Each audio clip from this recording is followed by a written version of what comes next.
Hi friends, welcome to Shobha Kairuchi YouTube channel. ಇವತ್ತು ನಾನು ಮೇಲ್ಕೋಟೆ ಪುಳಿಯೋಗರೆ ಮಾಡ್ತಾ ಇದ್ದೀನಿ. ಮೇಲ್ಕೋಟೆ ಪುಳಿಯೋಗರೆ ತುಂಬ ವಿಶೇಷವಾಗಿರೋದು. ಆ ಪುಳಿಯೋಗರೆ ಅಂದರೆ ತುಂಬ ಬಾಯಲ್ಲೇ ನೀರು ಬರುತ್ತೆ, ಅಷ್ಟು ಚೆನ್ನಾಗಿರುತ್ತೆ. ನೋಡಿ, ಪುಳಿಯೋಗರೆ ಮಾಡೋದಕ್ಕೆ ಏನೇನು ಬೇಕು ರೆಸಿಪಿ ಅಂತ ನಾನು ತೋರಿಸ್ತೀನಿ. 1 ಸ್ಪೂನ್ ಮೆಂತ್ಯ ತೊಗೊಂಡಿದ್ದೀನಿ, 4 ಸ್ಪೂನು ಜೀರಿಗೆ ತೊಗೊಂಡಿದ್ದೀನಿ, 1.5 ಸ್ಪೂನು ಸಾಸಿವೆ ತೊಗೊಂಡಿದ್ದೀನಿ, ಕಡಲೆಬೇಳೆ 1-2 ಸ್ಪೂನ್ ತೊಗೊಂಡಿದ್ದೀನಿ, ಉದ್ದಿನಬೇಳೆ 1-2 ಸ್ಪೂನ್ ತೊಗೊಂಡಿದ್ದೀನಿ, ಕರಿಬೇವು ತೊಗೊಂಡಿದ್ದೀನಿ. ಇದರಲ್ಲಿ 8 ಸ್ಪೂನಷ್ಟು ಧನಿಯಾ ಇದೆ, 15 ಬಾಡಿಗೆ ಮೆಣಸಿನ್ಕಾಯಿ ಇದೆ. ಇಷ್ಟನ್ನು ನಾವು ಫ್ರೈ ಮಾಡಿ ಪುಡಿ ಮಾಡ್ಕೋಬೇಕು. ಇದನ್ನು ಫಸ್ಟ್ ಮಾಡ್ಕೊಳ್ಳೋಣ ಬನ್ನಿ ಫ್ರೆಂಡ್ಸ್. ಪೌಡ್ರೆಲ್ಲ ಬಿಸಿ ಮಾಡ್ಕೊಳ್ಳೋಣ. ಎಲ್ಲನೂ ಪೌಡ್ರು ಇದರಲ್ಲಿ 1.5 ಸ್ಪೂನ್ ಇದೆ, ಒಂದು ಅರ್ಧ ಸ್ಪೂನ್ ಒಗ್ಗರಣೆಗೆ ಇಟ್ಕೊಳ್ಳೋಣ. ನೋಡಿ, 1 ಸ್ಪೂನ್ ಅಷ್ಟು ಹಾಕಿದ್ದೀನಿ ಫ್ರೈ ಮಾಡೋದಕ್ಕೆ. ಇದು ಫ್ರೈ ಆಗಲಿ. ನೋಡಿ, ಇದಕ್ಕೆ ಕಡಲೆಬೇಳೆ ಉದ್ದಿನಬೇಳೆ ಹಾಕೊಬಿಡ್ಬೇಕು. ಇದು ಸ್ವಲ್ಪ ಸಾಸಿವೆ ಸಿಡಿಬೇಕು, ಸಿಡಿವಾಗ ಹಾಕೋಬೇಕು. ಸಾಸಿವೆ ಸಿಡಿತಾ ಇದೆ, ಹಿಂಗೆ ಮೆಂತ್ಯ ಹಾಕೊಬಿಡೋಣ. ಸ್ವಲ್ಪ ಕಮ್ಮಿ ಫ್ಲೇಮ್ ಇಟ್ಕೊಳ್ಳೋಣ, ಜಾಸ್ತಿ ಬೇಡ, ಆಮೇಲೆ ಸೀದೋಗ್ಬಿಡುತ್ತೆ ಎಲ್ಲನೂ. ನೋಡಿ, ಸಾಸಿವೆ ಇದ್ದು ಮೆಂತ್ಯ ಹಾಕೊಂಡ್ಮೇಲೆ ಕಡಲೆಬೇಳೆ ಉದ್ದಿನಬೇಳೆ ಹಾಕೊಬಿಡ್ಬೇಕು.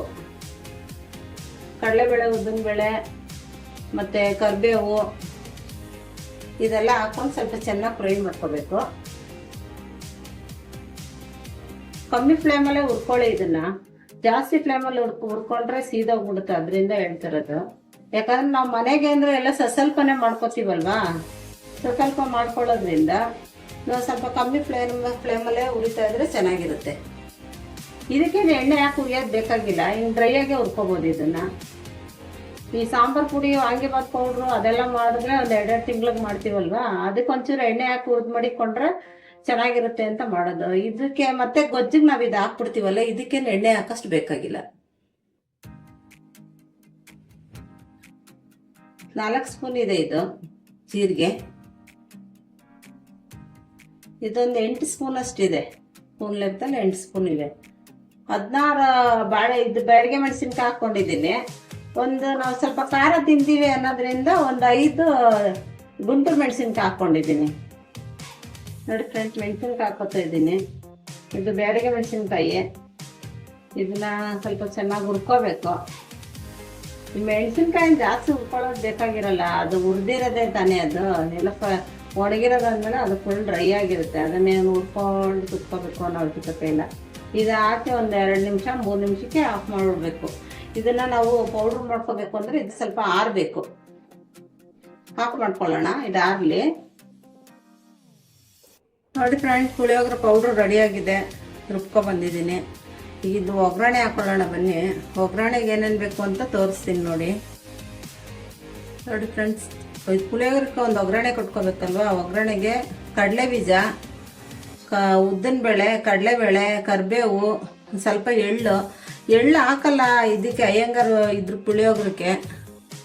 ಆದ್ರೂ ಸ್ವಲ್ಪ ಎಳ್ಳು ಹಾಕ್ತೀವಿ, ಚೆನ್ನಾಗಿರುತ್ತೆ. ಮೇಲ್ಕೋಟೆ ಪುಳಿಯೋಗರೆಗೆಲ್ಲ ಟೇಸ್ಟ್ ಚೆನ್ನಾಗಿರಲಿ ಅಂದ್ಬಿಟ್ಟು ಕಡಲೆಬೇಳೆ ಉದ್ದಿನಬೇಳೆನೂ ಹಾಕಲ್ಲ. ಮೇಲ್ಕೋಟೆಯಲ್ಲಿ ಒಂಥರ ಬ್ಲಾಕ್ ಕಲರ್ ಕಡಲೆಬೇಳೆ ಇರುತ್ತೆ, ಅದನ್ನು ಹಾಕ್ತಾರೆ.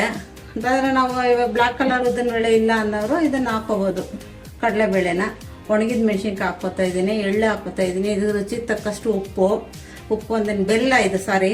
ಆಮೇಲಿಂದ ಹುಣಸೆಹಣ್ಣು, 2 ನಿಂಬೆಹಣ್ಣು ಗಾತ್ರದಷ್ಟು ಹುಣಸೆಹಣ್ಣು ಕಲಸಿ ಹಿಂಡ್ಕೊಂಡಿದ್ದೀನಿ. ಈಗ ಇದನ್ನೆಲ್ಲ ಫ್ರೈ ಮಾಡ್ಕೊಳ್ಳೋಣ ಬನ್ನಿ. ಫ್ರೈ ಮಾಡ್ಕೊಳ್ಳೋದು ತೋರಿಸ್ತೀನಿ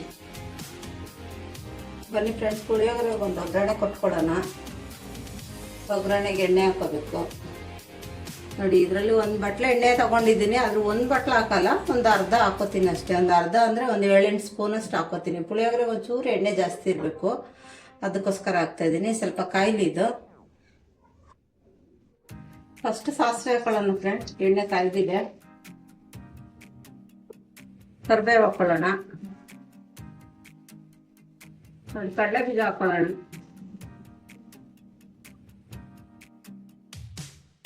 ಕಡಲೆ ಬೀಜ ಹಾಕೊಂಡ್ಮೇಲೆ ಸ್ವಲ್ಪ ಫ್ಲೇಮ್ ಕಮ್ಮಿ ಮಾಡ್ಕೋಬೇಕು, ಇದೆಲ್ಲ ಸೀದೋಗ್ಬಿಡುತ್ತೆ ಅಂತ. ಕಡಲೆಬೇಳೆ, ಉದ್ದಿನಬೇಳೆ, ಒಗ್ಗರಣೆಗೆ ಒಂದು 4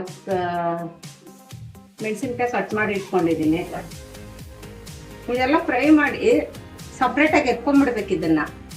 ಆಮೇಲೆ ಹುಣಸೆಹಣ್ಣು ಗೊಜ್ಜು ಬೇರೆ ಮಾಡಬೇಕು. ಈಗ ಒಣಗಿದ ಮೆಣಸಿನ್ಕಾಯಿ ಹಾಕ್ಕೊಳ್ಳೋಣ. ಇದಕ್ಕೆ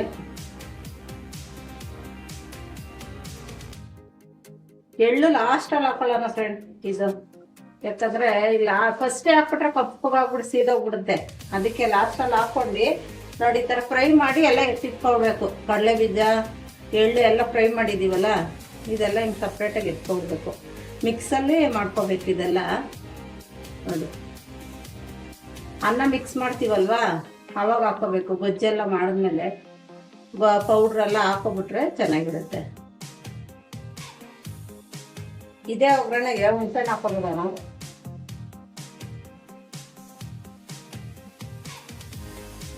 ಹುಣಸೆಹಣ್ಣು ಸ್ವಲ್ಪ ಚೆನ್ನಾಗಿ ಕುದಿಬೇಕು. ಹುಣಸೆಹಣ್ಣು ಬೆಲ್ಲ 2 ಹಾಕ್ತಾ ಇದ್ದೀನಿ. ಬೆಲ್ಲ ಹಾಕ್ತಾ ಇದ್ದೀನಿ ನೋಡಿ, 1 ಸ್ಪೂನಷ್ಟು ಬೆಲ್ಲ ಇದೆ ಅಷ್ಟೇ. ಇದು ಉಪ್ಪು ಹಾಕೊಳ್ಳೋಣ ಈಗ, ರುಚಿಗೆ ತಕ್ಕಷ್ಟು. ಇದು ಸ್ವಲ್ಪ ಚೆನ್ನಾಗಿ ಕುದಿಲಿ.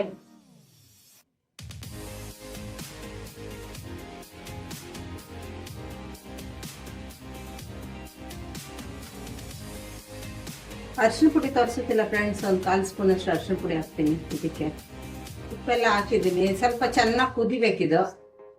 ಚೆನ್ನಾಗಿ ಕುದ್ದಾದ್ಮೇಲೆ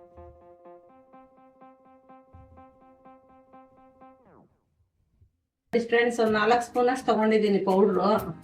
ನಮ್ಗೆ ಎಷ್ಟು ಬೇಕೋ ಅಷ್ಟು ಮಾಡ್ಕೋಬೋದು ಅಷ್ಟೇ. ಪೌಡ್ರ್ ಮಾಡಿ ಇಟ್ಸ್ಕೊಬಿಟ್ರೆ ನಾವು. ನೋಡಿ ಹುಣಸೆಹಣ್ಣು ಚೆನ್ನಾಗಿ ಆಗಿದೆ. ಇವಾಗ ಇದು ಒಗ್ಗರಣೆ ಮಾಡ್ಕೊಂಡಿದ್ವಲ್ಲ ಕಡಲೆ ಬೀಜ, ಇದೆಲ್ಲ ಹಾಕೋಬಿಡೋಣ. ಇದಕ್ಕೆ ಒಂದು ಸ್ವಲ್ಪ ಕೊಬ್ಬರಿನ ಹಾಕೋಬಿಡೋಣ. ನೋಡಿ ಎಷ್ಟು ಚೆನ್ನಾಗಿ ಕಾಣಿಸ್ತಾ ಇದೆ ಪುಳಿಯೋಗರೆ ಗೊಜ್ಜು. ಇದನ್ನ ನಾವು ಎಷ್ಟು ಮಾಡ್ಕೊಂಡು ಇಟ್ಕೊಂಡ್ರೆ, ಈ ಕಡಲೆ ಬೀಜ ಇವೆಲ್ಲ ಫಸ್ಟೇ ಗೊಜ್ಜೊಳಗೆ ಹಾಕಿ ಇಟ್ಕೊಂಡ್ಬಿಟ್ರೆ ಏನಾಗ್ಬಿಡುತ್ತೆ ಗೊತ್ತಾ, ಮೆತ್ತಗಾಗ್ಬಿಡುತ್ತೆ. ಅದಕ್ಕೆ ನಾವು ಪೌಡ್ರ್ ಮಾಡಿ ಇಟ್ಕೊಂಡ್ರೆ ನಮಗೆ ಬೇಕಾದಾಗ ನಾವು ಒಗ್ಗರಣೆ ಹಾಕೋಬೋದು. ಅದಕ್ಕೋಸ್ಕರ ಹೇಳೋದು. ನೋಡಿ ರುಚಿಗೆ ತಕ್ಕಷ್ಟು ಉಪ್ಪು ಹಾಕೊಳ್ಳೋಣ. ಉಪ್ಪು ಹಾಕೊಂಡು ಚೆನ್ನಾಗಿ ಮಿಕ್ಸ್ ಮಾಡಿ, ಇವಾಗ ಇದಕ್ಕೆ ಅನ್ನ ಹಾಕಿ ಮಿಕ್ಸ್ ಮಾಡಿಬಿಡ್ಬೇಕು. ಇವಾಗ ಅನ್ನ ಹಾಕ್ಕೊತೀನಿ. 1 1/4 kg ಅಷ್ಟು ಅನ್ನ ತೊಗೊಂಡಿದ್ದೀನಿ. ಗೊಜ್ಜು ಬೇಡ, ಸ್ವಲ್ಪ ಎತ್ತಿಟ್ಕೊತೀನಿ ನನ್ನ ಗೊಜ್ಜನ್ನ. ನೋಡಿ ಇಷ್ಟೊಂದು ಗೊಜ್ಜೇನು ಹಾಕೋದು ಬೇಕಾಗಿಲ್ಲ, ಇದು ಇನ್ನೊಂದು ಟೈಮಿಂಗ್ ಆಗುತ್ತೆ. ನೋಡಿ 1/4 kg ಅನ್ನಕ್ಕೆ ಇಷ್ಟು ಸಾಕು ಗೊಜ್ಜು. ನೋಡಿ ಅನ್ನ ಹಾಕೋತಾ ಇದ್ದೀನಿ ಇವಾಗ.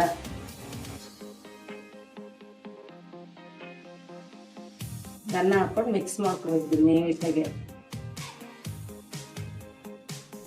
ಸ್ಟವ್ ಆಫ್ ಮಾಡ್ಕೊಬಿಡಿ ಗೊಜ್ಜು ರೆಡಿ ಆದ್ಮೇಲೆ. ನೋಡಿ ಫ್ರೆಂಡ್ಸ್, ಪುಳಿಯೋಗರ ರೆಡಿ ಆಗಿದೆ. ಮೇಲ್ಕೋಟೆ ಪುಳಿಯೋಗರ ತುಂಬ ಟೇಸ್ಟ್ ಆಗಿರುತ್ತೆ. ಇವಾಗ ಪ್ಲೇಟಿಗೆ ಸರ್ವ್ ಮಾಡ್ಕೊಳ್ಳೋಣ ಬನ್ನಿ. ನೋಡಿ ಫ್ರೆಂಡ್ಸ್, ಮೇಲ್ಕೋಟೆ ಪುಳಿಯೋಗರ ರೆಡಿ ಆಗಿದೆ. ಎಷ್ಟು ಟೇಸ್ಟ್ ಆಗಿರುತ್ತೆ ಅಂದರೆ ತುಂಬ ಚೆನ್ನಾಗಿರುತ್ತೆ. ದೇವಸ್ಥಾನದ ಪ್ರಸಾದ ಥರನೇ ಇರುತ್ತೆ. ನೋಡಿ ನಿಮ್ಮ ಮನೇಲಿ ಮಾಡ್ಕೊಂಡು ನಮ್ಮ ಕಮೆಂಟ್ ಬಾಕ್ಸಲ್ಲಿ ಹೆಂಗಿದೆ ಅಂತ ಟೇಸ್ಟ್ ತಿಳಿಸಿ ನಮಗೆ. ಈ ವಿಡಿಯೋ ನಿಮ್ಗೆ ಇಷ್ಟ ಆಗಿದೆ ಲೈಕ್ ಮಾಡಿ, ಶೇರ್ ಮಾಡಿ, ಕಮೆಂಟ್ ಮಾಡಿ. Thank you for watching.